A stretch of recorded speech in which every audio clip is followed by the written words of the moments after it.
하나님께서 오늘 우리에게 주시는 말씀은 열왕기하 19장 29절에서 37절의 말씀입니다.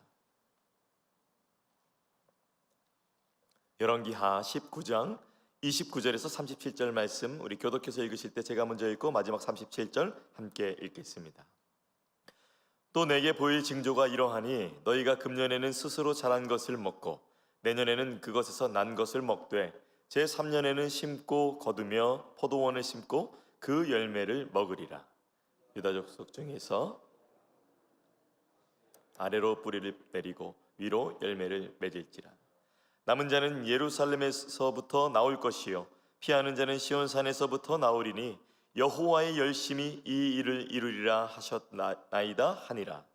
그러므로 여호와께서 아스루 왕을 가르쳐 이르시기를 그가 이 성을 이루지 못하며 이르러 화살을 쏘지 못하며 방패를 성을 향하여 세우지 못하며 지려고 토성을 쌓지도 못하고 오던 길로 돌아가고 이 성에 이르지 못하리라 하셨으니 이는 여호와의 말씀이시라. 내가 나와 나의 종 다윗을 위하여 이 성을 보하여 이 밤에 여호와의 사자가 나와서 아수르 진영에서 군사 18만 5천 명을 친지라. 아침에 일찍이 일어나 보니 다 송장이 되었더라. 아수르 왕 사네립이 떠나 돌아가서 니느웨에 거주하더니 다 함께 그가 그의 신 니스록의 신전에서 경배할 때에 아드람 멜렉과 사레셀이 그를 칼로 쳐 죽이고 아라랏 땅으로 그들이 도망하매 그 아들 에살 핫돈이 대신하여 왕이 되니라. 아멘. 어제 말씀 간단히 요약하면 이렇습니다. 히스기야가 아수르 왕의 그 두려움, 히스기야 왕을 두렵게 떨리게 했던 그 편지를 하나님 앞에 내려놓고 하나님을 비방하는 것을 고하고, 그리고 유다를 구원하셔서 오직 여호와만이 참 하나님이심을 알게 해달라고 기도했습니다. 그래서 이사야는 하나님께서 히스기야의 기도를 들으셨고 아수르 왕의 분노와 교만이 하나님을 향하신 것이기 때문에 하나님께서 심판할 것이라고 했습니다. 오늘 말씀은 거기서부터 계속해서 이어지는 말씀입니다. 아수르 왕 사네립의 교만이 밝혀졌습니다. 여호와께서 내릴 심판의 결과가 전달이 되었습니다. 그리고 오늘 본문은 유다와 그리고 이스라엘을 향한 위로이자 회복의 예언의 말씀입니다. 전혀 후퇴하지 않을 것 같은 아수르 군대가 후퇴할 때에 그것은 유다의 회복으로 이어진다는 것입니다.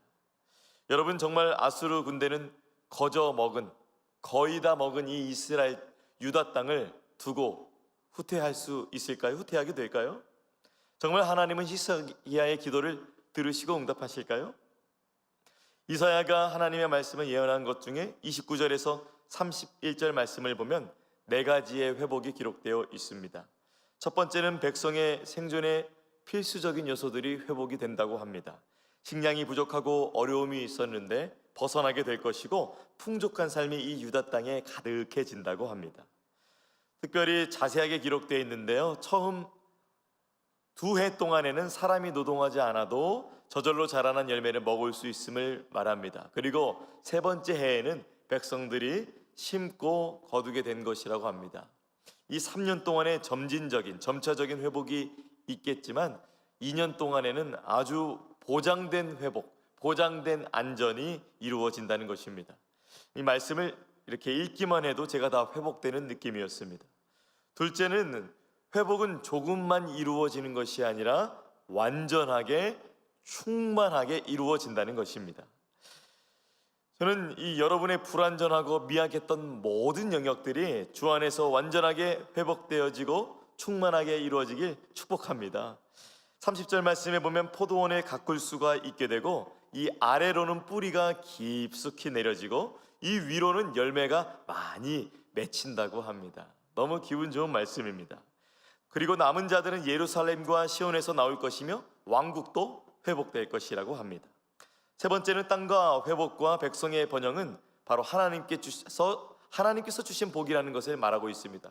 그냥 자연적으로 그냥 시기가 되었기 때문에 우연히 이루어지는 그런 현상이 아니라 하나님으로부터 오는 복이라는 사실을 말해주고 있습니다. 그리고 네 번째는 이 19장 4절의 말씀에 나와 있었던 히스기야가 이전에 남은 자를 특별히 지목해서 이사야 선지자에게 부탁했었는데 특별히 이 사람들에게 대한 귀한 응답의 복을 주셨습니다. 그래서 29절부터 31절 말씀을 이렇게 쭉 보면 어떠한 한 이미지가 그려지는데요. 바로 농부, 하나님이 농부라는 이미지로 그려집니다. 그리고 이 모든 일은 31절 말씀에 여호와의 열심으로 진행이 됩니다. 저는 특별히 이 여호와의 말씀이라는 말에 주목하게 되었습니다. 여호와의 열심이 무엇일까? 말씀을 준비하면서도 이 여호와의 열심을 묵상하는 가운데 감당할 수 없는 하나님의 충만하심이 묵상이 되었습니다. 한 개인도 아니고 한 가정도 아니고 나라를 회복시키시는 그 하나님의 열심, 이 열심 바로 어떤 열심일까요? 바로 하나님의 열심은 자신의 백성을 보호하시는 하나님의 헌신됨을 말합니다. 그 열심이 유다 백성들이 무너지지 않도록 붙드십니다. 그리고 그 열심이 저와 여러분이 무너지지 않도록 오늘도 붙드십니다. 그 열심이 주의 몸된 교회가 무너지지 않고 온전히 세워질 수 있도록 오늘도 붙드십니다. 예수 그리스도께서 우리를 구원하시기 위해서 죽으신 그 십자가를 바라보십시오. 그분이 부활하신 그 열린 무덤을 바라보십시오. 하나님의 열심은 생명을 넘어선 열심, 하나님의 열심은 우주를 넘어선 열심, 하나님의 열심은 충만을 넘어선 열심이신 것입니다. 그 열심이 저와 여러분 가운데 가득한 줄 믿습니다. 그러므로 오늘 하루 믿음 포기하지 마십시오. 언제나 하늘 소망 붙들고 살아가시기 바랍니다. 계속해서 서로 사랑하고 계속해서 하나님 앞에 기도하고 그러한 저와 여러분 되기를 소원합니다.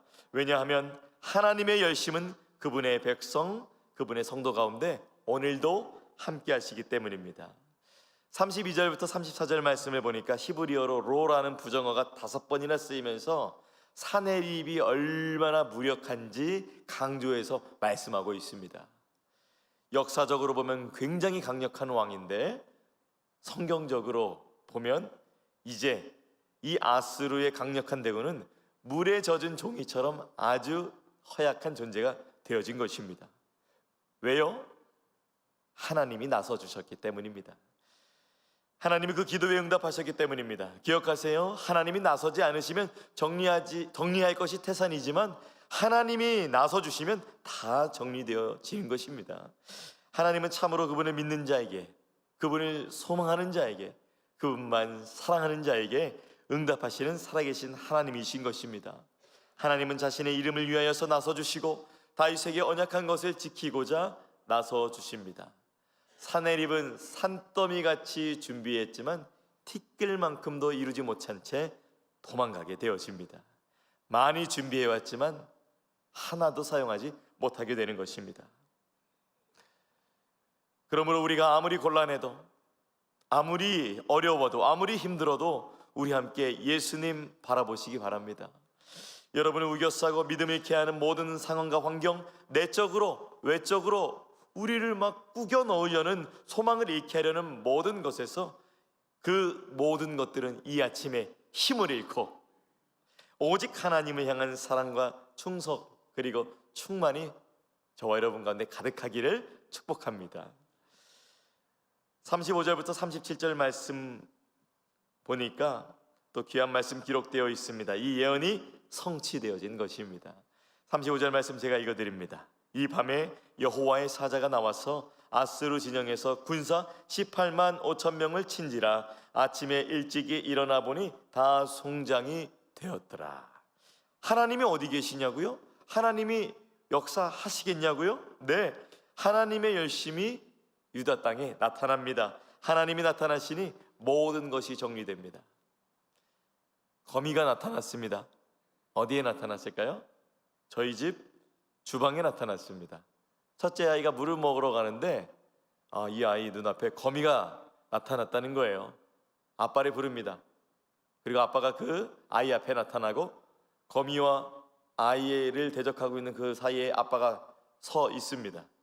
이제 아빠가 나타났으니 거미는 문제가 되지 않습니다. 둘째 아이가 아이스크림 뚜껑을 따려고 어저께 시도하는데 결국 뚜껑을 열지 못했습니다. 꽝꽝 얼은 것이죠. 아이가 걱정을 합니다. 그 앞에 아빠를 부릅니다. 아빠가 나타났습니다. 뚜껑은 힘있게 열려지고 이제 아빠가 나타났으니 그것은 문제가 되지 않습니다. 며칠 전 자다가 일어난 저에게 이유도 모를 큰 불안함이 둘러쌌습니다. 이유라도 알았으면 좋겠는데 알 길이 없었습니다. 그때 드리는 짧은 기도의 한마디: 하나님 도와주세요. 하나님 믿습니다. 그리고 하나님 감사합니다. 그때 마음을 만져주시는 성령 하나님의 위로하심과 소망, 그리고 부어주시는 믿음, 하나님이 나타나시니 저에게 있는 모든 것은 문제가 되지 않는 것입니다. 유다의 숨통, 히스기야의 숨통을 조이던 사내립, 최첨단 무기와 전략을 들고 온 그의 전술, 그 두려움 어디로 갔습니까? 그 무서움 어디로 갔습니까? 그 어려움 어디로 갔습니까? 다 사라진 것입니다. 사내립은 도망쳤고 간신히 살았다고 생각했겠죠? 나중에는 어쩌면 복수도 계획했을 수도 있습니다. 그러나 그는 20년 뒤, 오늘 말씀해 보니까 그는 20년 뒤 자신의 나라에서 헛된 우상을 숭배하다가 그 아들들에게 죽임을 당했습니다. 36절에서 37절 말씀 제가 읽어드립니다.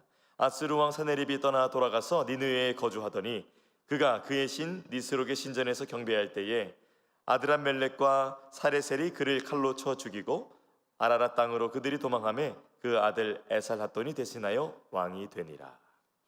하나님의 예언, 하나님의 말씀, 하나님의 약속은 반드시 실현됩니다. 사네립이 경배했던 신은 그를 구원하지 못했습니다. 오직 하나님만이 참 하나님이시오, 부르신 백성을 구원하시는 분이시오, 살아 역사하시는 하나님이신 것입니다. 하나님이 함께 하시니 다 정리되어진 것입니다. 그 하나님이 저와 여러분을 교회 삼아 주셨습니다. 그리고 그 하나님이 우리를 자녀로, 제자로, 성도 삼아 주셨습니다. 무엇이 겁나겠습니까? 무엇이 두렵겠습니까? 무엇이 어렵겠습니까?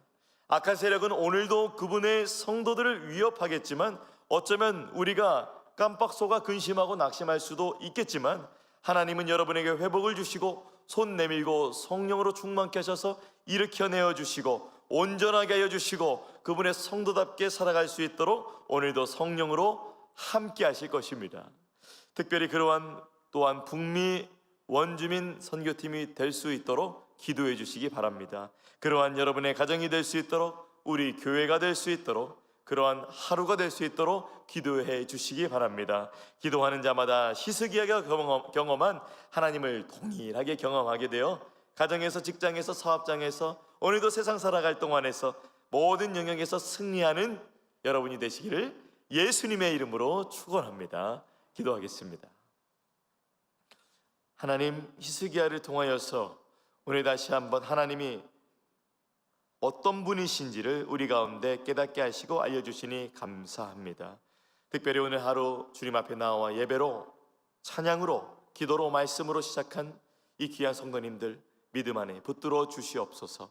하나님께서 지켜주시고 하나님께서 도와주시고 하나님께서 회복시켜 주시는 귀한 개인과 가정과 모든 영역, 삶의 영역 될 수 있도록, 특별히 우리 교회 될 수 있도록, 그리고 원주민, 북미 원주민 단기 선교팀 될 수 있도록 주여 인도하여 주시옵소서. 하나님 의지하는 자마다 그분의 살아가심을 경험하며 간증자 될 수 있는 그 은혜로 살아갈 수 있도록 주여 오늘도 은혜를 더하여 주옵소서. 모든 것을 주님께 의탁드리며 귀하신 예수님의 이름으로 기도합니다. 아멘. 하늘에 계신 우리 아버지여, 이름이 거룩히 여김을 받으시오며 나라가 임하시오며 뜻이 하늘에서 이루어진 것 같이 땅에서도 이루어지이다. 오늘 우리에게 일용할 양식을 주시옵고 우리가 우리에게 죄 지은 자를 사하여 준 것 같이 우리 죄를 사하여 주시옵고 우리를 시험에 들게 하지 마시옵고 다만 악에서 구하시옵소서. 나라와 권세와 영광이 아버지께 영원히 있사옵나이다. 아멘. 각자의 기도의 제목으로 기도하시겠습니다.